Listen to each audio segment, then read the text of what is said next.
Welcome back to Breakfast Central. We are joined this morning by the head strategy and public affairs Nairametrics, Uade Ahimie, as we review the papers together with him and with you. So, good morning, Uade. Good to have you. Good morning, Oli. It's been quite some time. We're happy to have you back. And I'm glad to be back. Yes, we're happy to have you. Quite a lot. A lot. But before we get into that, just to mention to our audience that we also want you to be a part of this conversation. If you want to drop your thoughts and comments about any of the stories on the front pages, all you need to do is to call the numbers on your TV screen. Alternatively, you can join our live stream. We're streaming live on YouTube with the News Central official page. So just search for News Central Live and drop a comment. We'll take the comments from YouTube as well. But let's start with the papers this morning. I'll begin with the Nigerian Tribune. On the front page of the Nigerian Tribune, there's a big story there that says federal government moves to restart oil exploration in Ogoniland. Tinubu directs Ribadu on Niger Delta peace development, confers national honors on murdered Ogoni 4. And then we have hunger, reform or risk irrelevance. Tinubu tells United Nations world leaders. Gives reasons why demand for seat in UN's Permanent Security Council is timely. Positions Nigeria's mineral wealth, economic reforms as blueprint for Africa. 2 killed, 6 abducted in Kwara bandit attacks. Nigerian industrialist Ologun Oscar Ibru dies at 67. Oh, wow. 24 hours to coronation, prominent Nigerians converge on Ibadan at lecture in honor of 44th Olubadan. Emergence of Ladoja will modernize Ibadan, according to Falola. Separate tradition from politics. Obasanjo advises new Oba. Is that really possible in this day and age? Upgraded Ibadan Airport welcomes first flight as Tinubu's advanced team arrives. Osun government tells finance minister not to release local government funds to APC members' account. So I think the big story will be oil exploration in Ogoniland, and especially judging from the history of oil exploration in Ogoniland and where we were. At the cleanup exercise. Exactly. Just to mention the 4 people who were murdered, Albert Bade, Edward Kobani, Theophilus Orage, and Samuel Orage, popularly remembered as the Ogoni 4. But let's get your thoughts. So finally, they have a report on the happenings and issues that have happened in Ogoniland 30 years down the line. This is good news for those who experienced that period. I remember I was in Port Harcourt then, and I know the daughter of one of the Ogoni 4s who was lynched, more like. So like I said, this is good news. He's asked the National Security Advisor to go continue the dialogue and find out how they can work together in terms of building that lasting peace, and then provide the opportunities for the federal government to go back into Ogoniland and start to explore for oil, but taking into consideration the needs of the community and so on and so forth. He also gave posthumous honors as commander of the Order of the Niger for the Ogoni 4, which really, there's a lot of context behind this. People say it was the Kensarua and the 8 other people who were all part of, who were executed, were the ones who attacked. Well, who planned the attack? Yeah. Because they felt, and this is the story that went from then, because they felt that they were going to, what's it called? They were going to dissociate themselves from a number of things that was going on. But it's quite sad when you look at the history of Kensarua and Kobani, who had worked together for a very long time. So now saying that, and they had been friends for long. Now coming back to that context of saying he planned an attack for them to be murdered, then really nobody has actually gone to investigate that story in totality.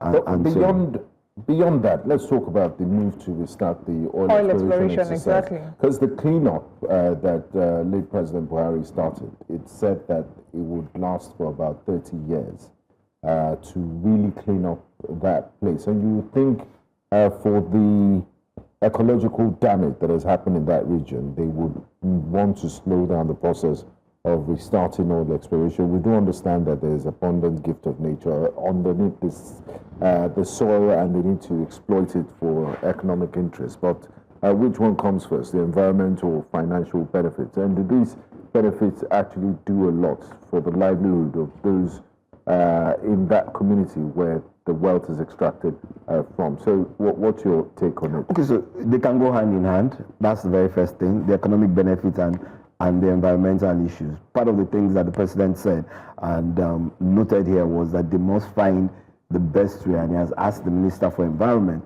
to look at the possibilities of how they must work in Tribune. On the front page of the Nigerian Tribune, there's a big story there that says federal government moves to restart oil exploration in Ogoniland. Tinubu directs Ribadu on Niger Delta peace development, confers national honors on murdered Ogoni 4. And then we have hunger, reform or risk irrelevance. Tinubu tells United Nations world leaders. Gives reasons why demand for sitting UN's Permanent Security Council is timely, positions Nigeria's mineral wealth, economic reforms as blueprint for Africa. 2 killed, 6 abducted in Kwara bandit attacks. Nigerian industrialist Ologun Oscar Ibru dies at 67. Oh, wow. 24 hours to coronation, prominent Nigerians converge on Ibadan at lecture in honor of 44th Olubadan. Emergence of Ladoja will modernize Ibadan, according to Falola. Separate tradition from politics. Obasanjo advises new Oba. Is that really possible in this day and age? Upgraded Ibadan Airport welcomes first flight as Tinubu's advanced team arrives. Osun government tells finance minister not to release local government funds to APC members' account. So I think the big story will be oil exploration in Ogoniland, and especially judging from the history of oil exploration in Ogoniland and where we were. The cleanup exercise. Exactly. Just to mention the 4 people who were murdered, Albert Bade, Edward Kobani, Theophilus Orage, and Samuel Orage, popularly remembered as the Ogoni 4. But let's get your thoughts. So finally, they have a report on the happenings and issues that have happened in Ogoniland 30 years down the line. This is good news for those who experienced that period. I remember I was in Port Harcourt then, and I know the daughter of one of the Ogoni 4s who was lynched, more like. So like I said, this is good news. He's asked the National Security Advisor to go continue the dialogue and find out how they can work together in terms of building that lasting peace, and then provide the opportunities for the federal government to go back into Ogoniland and start to explore for oil, but taking into consideration the needs of the community and so on and so forth. He also gave posthumous honors as commander of the Order of the Niger for the Ogoni 4, which really, there's a lot of context behind this. People say it was the Kensarua and the 8 other people who were all part of, who were executed, were the ones who attacked. Well, who planned the attack? Yeah. Because they felt, and this is the story that went from then, because they felt that they were going to, what's it called? They were going to dissociate themselves from a number of things that was going on. But it's quite sad when you look at the history of Kensarua and Kobani, who had worked together for a very long time. So now saying that, and they had been friends for long.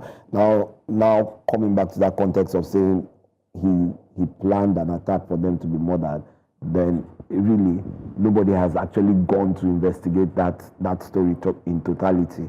And beyond that, let's talk about the move to restart the oil exploration exactly. Because the cleanup that late President Buhari started, it said that it would last for about 30 years to really clean up that place. And you would think for the ecological damage that has happened in that region, they would want to slow down the process of restarting oil exploration. We do understand that there is abundant gift of nature underneath this, the soil, and they need to exploit it for economic interest. But which one comes first, the environmental or financial benefits? And do these benefits actually do a lot for the livelihood of those in that community where the wealth is extracted from? So what's your take on it? Okay, so they can go hand in hand. That's the very first thing, the economic benefits and the environmental issues. Part of the things that the president said and noted here was that they must find the best way, and he has asked the Minister for Environment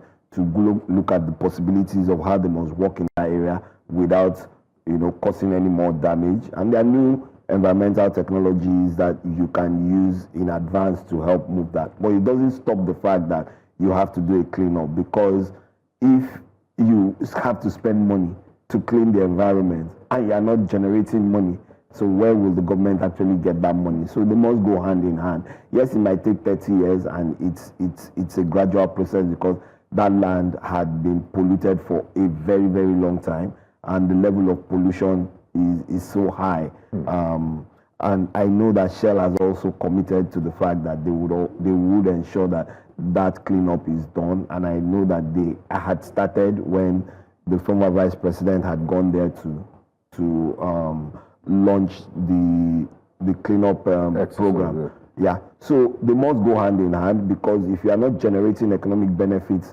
from the natural resource that you have there, then how do the people now survive? Because it would create employment opportunities for them, because most of their other sources of living, of survival, have been damaged. So that must create economic benefit for the people in Ogoniland through, one, giving them jobs, whether it's the what's it called, the government in terms of the drilling and the production of oil from there. Two, it will also create economic value, because those who come there to the community, then they start to find some kind of business that they can run. But you cannot say, oh, you will wait for 30 years to clean up the space. Everybody might be there. If you clean it up, they can get back to fishing and agriculture. Yeah, but it's a gradual process. So as you're cleaning it up, how do they survive? Okay. That's the question you need to ask yourself. So I think they can go hand in hand, as long as they make sure that the environmental aspect of it is clearly defined, and how you want to manage that process without creating more pollution in the area. Now, quickly, just before we move away from the Tribune, because the United Nations General Assembly is currently ongoing, and News Central does have a team in New York as we speak, and quite a lot of things have been happening since the General Assembly sessions opened. President Trump has been lambasting the United Nations, and yesterday, Nigeria's Vice President Kashim Shettima did speak on behalf of President Tinubu, and he says, reform the United Nations will risk irrelevance, Tinubu tells United Nations and world leaders. He also spoke about the need for Nigeria and Africa. He said Africa needs a permanent seat on the United Nations Security Council, and Nigeria deserves to take that permanent seat.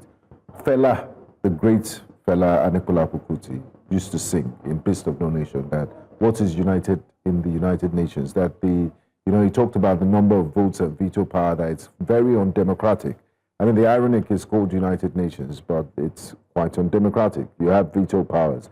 So in one hand, you have Nigeria arguing to join a group of undemocratic people with veto powers, and then you have the majority of the United Nations. The Finnish president spoke yesterday, president of Finland, and he said the best reform for the United Nations is to abolish the veto, because we've seen very obvious things. Okay, let's have a vote for security, for a ceasefire in Gaza, where United Nations has said a genocide is going on. Very obvious thing, you think, to, yes, and then Israel and the United States veto it.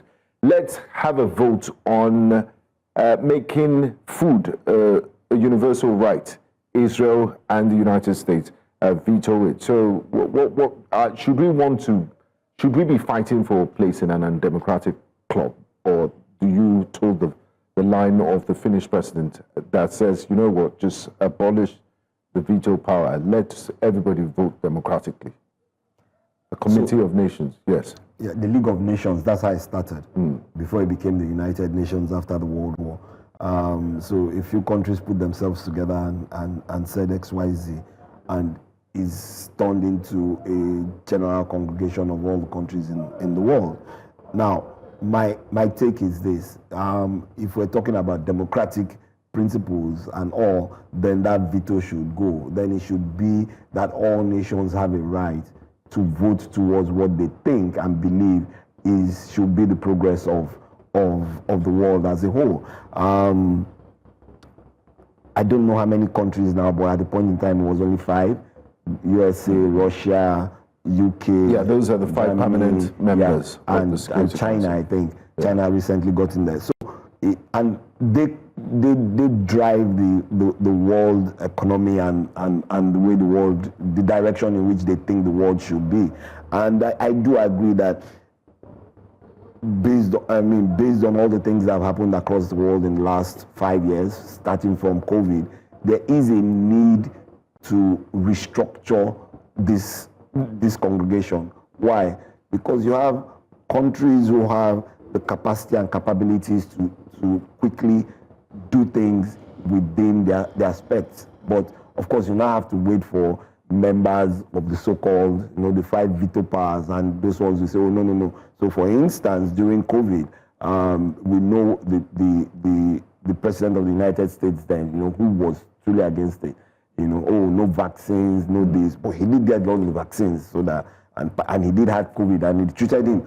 And these are the things that we're talking about. So how do you ensure that the world as a whole, yes, you want to be the world leaders and direct it, but you can't shut down everything that one person says, oh, this might be better done from this part of the world. And well, but like you all know, it's about control. And when you control the economic power and the political power across the world, then you are a great nation, like they say. And so being a member of the Security Council and the president pushing for an African seat, I don't think it's just an African seat. If he's pushing for a Nigerian seat. Well, he's pushing for a Nigerian seat. Do we deserve it? If it's even granted, that's the question. That's a question on the question. That we deserve a seat? Yes, a permanent seat at the United Nations. If they give Africa, if there's a slot open to Africa who gets it? Does Nigeria deserve it? Now, population-wise? Population-wise, yes. Otherwise? Standard. Otherwise, there might be other countries from an economic perspective in terms of growth, in terms of development, in terms of and in terms of how the political environment is across. They should put it to a vote at the African Union. What I think should be is, if there is a space for an African country to be on that seat, then there should be a vote. Like you said, there should be a vote in the African Union. And if Nigeria does deserve it, I'm sure, and they put out the best candidates, Benin Republic to push us. Otherwise, we stamp on them.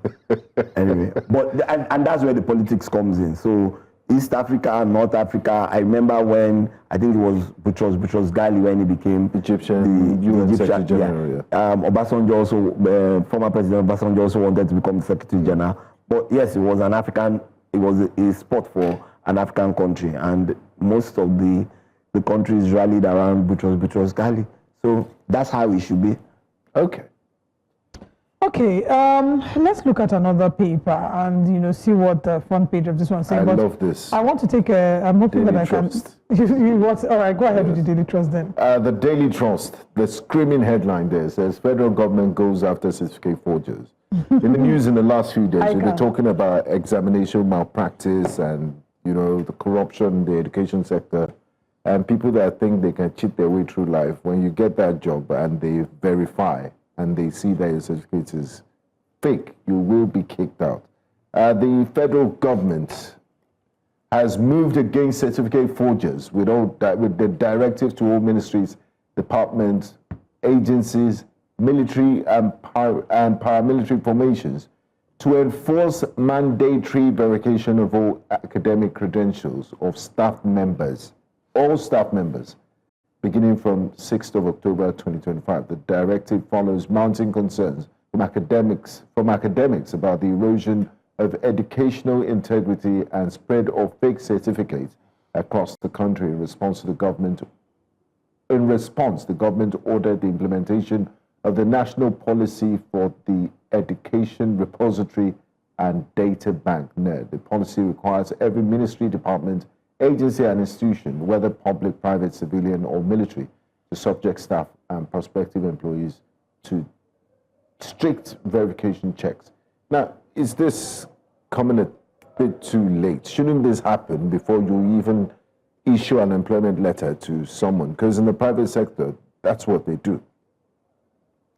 Yeah, you're supposed to. So it's not only in the private sector, even in the public sector. Before you join, to check whether your certificates is yeah, you would submit all your credentials, and it's to check. Now, then when we had the manual system, of course, people bring in certificates. But one of the biggest challenges for me is the system itself not going ahead to check those things. So there are a number of things you need to check. So one, you check with WAEC, and WAEC has a repository of that information. When you say check, how do you check? Because you bring, I mean, at New Central, for example, they ask you to bring photocopies of your certificate. You actually send someone with a letter to the verifying organization. So it's not by just physically looking at, okay. No. What is done? So the first thing is this, and in the process, the process is this. So if I get employment, I bring my document. Yes. So they say, oh, bring your photocopy and bring the originals. So what you would see in the documents that you have in my file in any organization is originals cited by XYZ.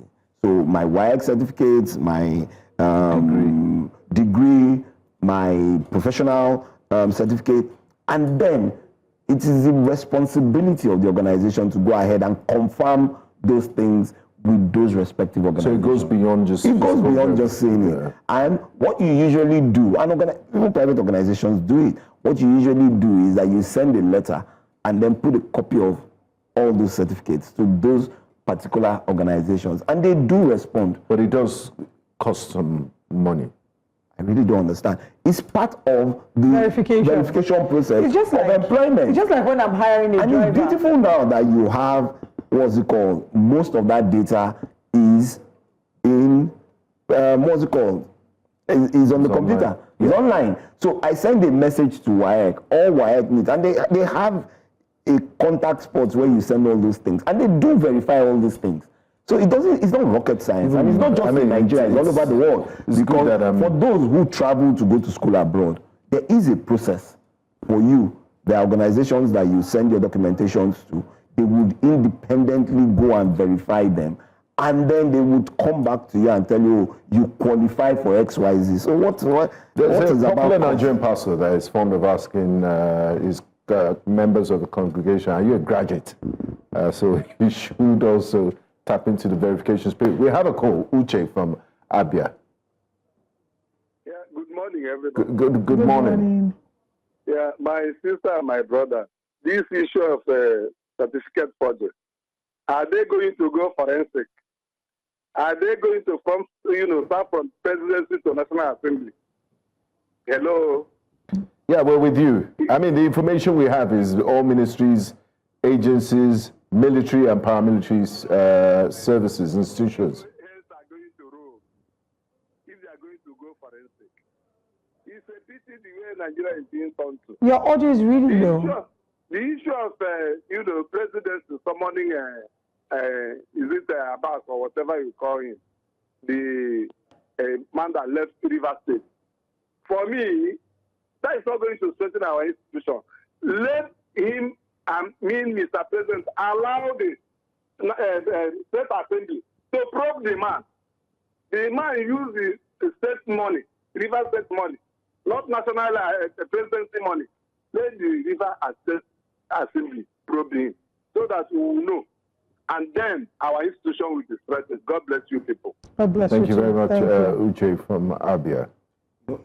Like he said, it's everybody, even politicians that submit their credentials to INEC. They should be verified independently. INEC should verify. Oh, yes. They should. They should. Because like the NYC issue, let me give an example. And the minister that lost her her job. Yeah. If not someone had said that she provided, and when she didn't even need to provide an NYSC certificate, because first and foremost she did school in Nigeria. By the time she was done, she could have gone back and written to them that, oh, this is what happened, but I'm coming back to Nigeria, and then they will give you a clearance, and there's a way you go about it, so you submitted a number of things. So obviously, you know, the beauty about Nigeria is that there's so many procedures and policies and processes, but do we just ensure that we do them? Many times we don't. What's the danger of employing people that have forged certificates? Because some would argue that, I mean, they're doing their jobs effectively. So it's a crime now. So first and foremost, forging a certificate, forgery is a crime.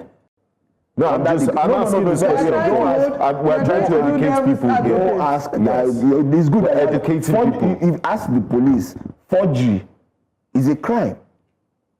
Is impersonation. So let's understand this. So if someone submits forged documents, number of National Assembly people, the first Speaker of the House, forged documents, and he was kicked out. So if it was done in he went to University of Toronto, and the University of Toronto said they had nobody like that, as confirmation. And you see, the beauty of it is that if when he ran for that position and he submitted all those documents, INEC had gone back to do a check, it would have been flagged, and maybe the man would have now provided the certificate of where he went to, because at the end of the day, it showed that he went to a higher institution, but it just wasn't the University of Toronto. And these are things that we need to check. If you want the system to get better, then you must stop people, because forgery first and foremost is a crime.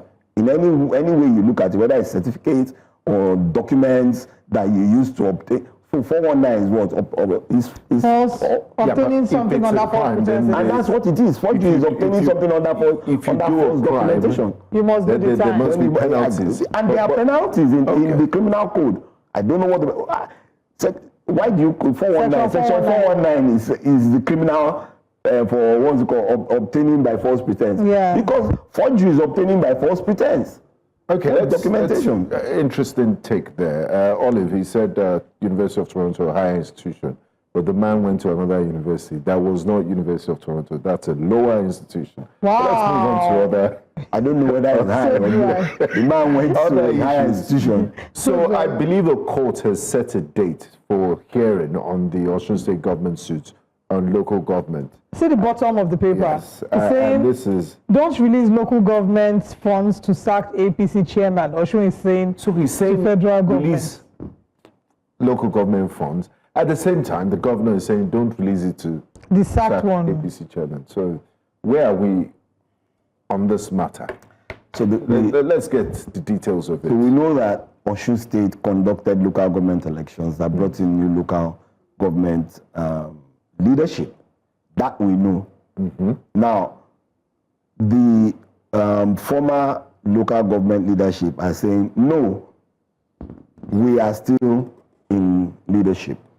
And that's where the dispute is. And they've gone to the high courts, they've gone to the appeal court, now they're in the Supreme Court. And Osun State government has won both cases. Are you with me?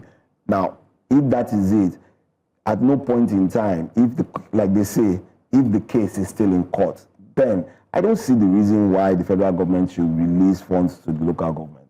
That's my opinion. So until the Supreme Court comes up with its verdict and says, oh, no, that election was not right. Those new leaders, officers that were elected into leadership had no right to be there, then you would retain status. But does the government have the right to even seize the local government funds in the first place? If there's a dispute, yes, they have. I believe they should do that, because you don't want to. So what happens to the people? So what happens? It's just a short period of time, because I remember when the current president was governor of Lagos State. He has funds from the federal coffers that was sit for almost 2 years. And they were in the Supreme Court. And immediately, or not long after the Lagos State won their case, monies were released to them.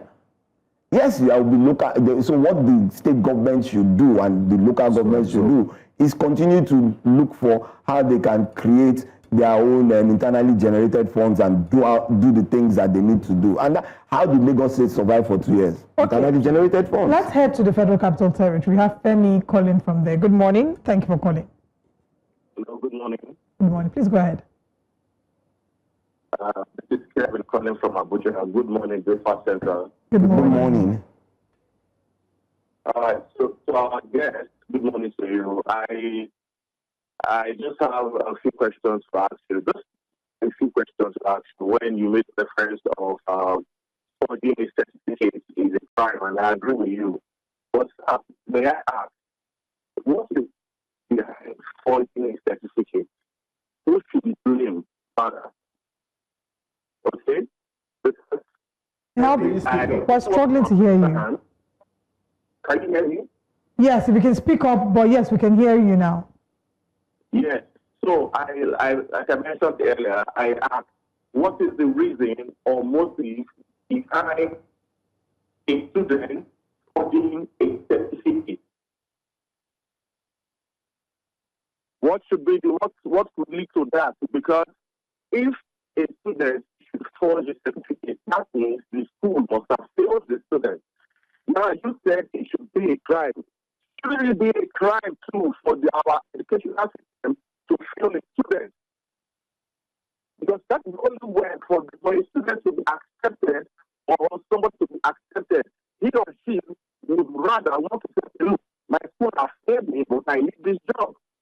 Now, who is to be blamed and who is to be arrested or jailed?